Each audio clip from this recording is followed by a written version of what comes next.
"Ma'am, your shift started 20 minutes ago." The manager's voice wasn't angry, just tired. The same tone he used for the late teens who partied too long, or the cooks who needed a second reminder.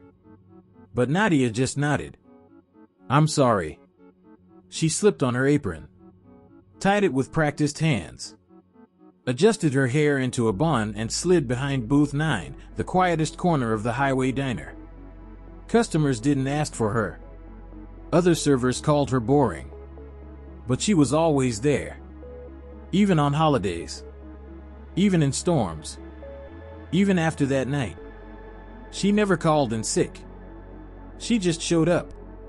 People didn't notice the way she always gave the freshest coffee pot to the truckers who looked most exhausted. Or how she let the couple in the corner sit an hour after close without rushing them. She just cared. Silently. A ghost in the diner. But one with purpose. She didn't chat much. Not because she was shy, just tired. Too many nights folding laundry at midnight. Too many mornings packing lunches before school buses arrived. Too many bills stacked inside a second-hand recipe book. When her coworkers laughed about brunch plans, she smiled politely. Because she couldn't afford brunch. She couldn't afford to miss a shift.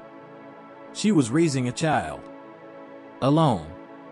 And that took more courage than most people would ever see. It was February when the storm came. Not just snow, but ice, sleet, blackout cold. Other staff called out. The roads were glass. But Nadia was already there. She'd walked nearly 4 miles in silence, wearing her late husband's boots.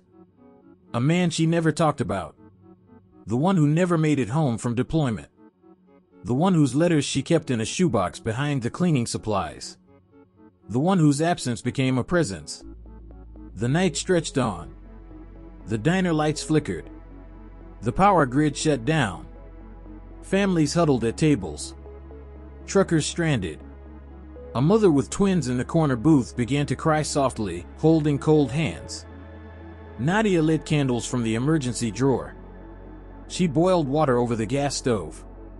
She gave her own coat to a child shivering near the counter.